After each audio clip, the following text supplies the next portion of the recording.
হয়েছে না? দেখো তাহলে একটা বিক্রিয়ক পদার্থ এ, এখানে বিক্রিয়ক পদার্থ অনেকগুলো হতে পারে, একটা দুটো তিনটে আর অনেকগুলো বিক্রিয়ক পদার্থ হতে পারে, সেখানে একটাই এইভাবে দেখাচ্ছে যে এ শুধুমাত্র এ দেখাচ্ছে। এখান থেকে প্রোডাক্ট বি তৈরি হলো, তাহলে বিটাও কিন্তু দুই বা ততোধিক হতে পারে, তাহলে বিক্রিয়ক পদার্থ দু তিনটে হতে পারে, বিক্রিয়ক পদার্থ দু তিনটে হতে পারে। আমি কেবলমাত্র সুবিধার জন্য এখন এ বিক্রিয়ক পদার্থ আর বিটাকে বিক্রিয়ক পদার্থ হিসেবে রাখছি।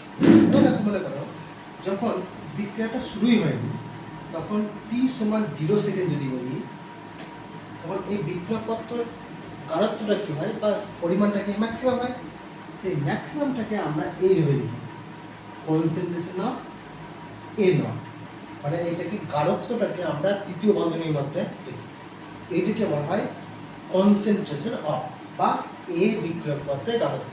এবং এটা প্রাথমিক অবস্থায় গেলে একে নট বলে জিরো। তাহলে যখন বিক্রিয়াটা শুরু হয়নি তখন এ তো তোমার ম্যাক্সিমাম, তখন কি কোনো বি উৎপন্ন হবে?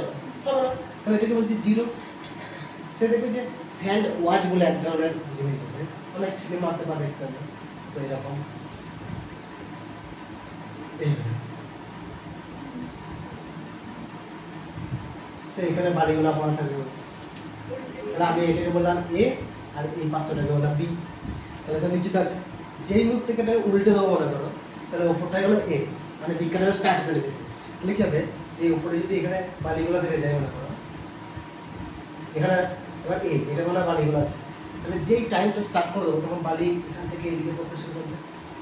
তারপরে এখানেও যত time 1 second 2 second 3 second 5 second এরকম চলতে থাকবে, অর্থাৎ টি সেকেন্ড একটা সময় বলছে, এই সময় কি হবে না এর গাঢ়ত্বটা আস্তে আস্তে কমতে থাকে।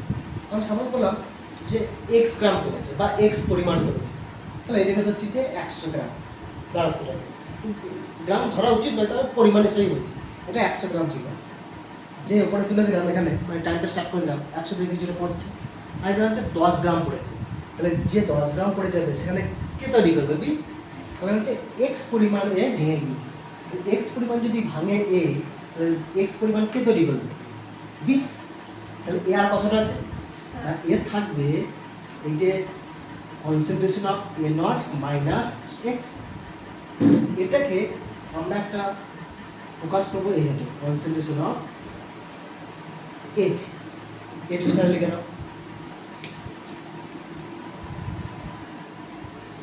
দেখো তাহলে এই যে বিক্রিয়া হলো না, এই রাসায়নিক বিক্রিয়াটা বিক্রিয়া হার বাড়বে, তাহলে বিক্রিয়া হারটা কি হতে পারে, এই যে গাঢ়ত্বের কতটা পরিবর্তন হচ্ছে এবং একটা নির্দিষ্ট সময়ের মধ্যে গাঢ়ত্বের কতটা পরিবর্তন হচ্ছে সেটা তোমার বিক্রিয়া হার, লিখবে বিক্রিয়া হার সমান গাঢ়ত্বের পরিবর্তন বাই সময়ের পরিবর্তন।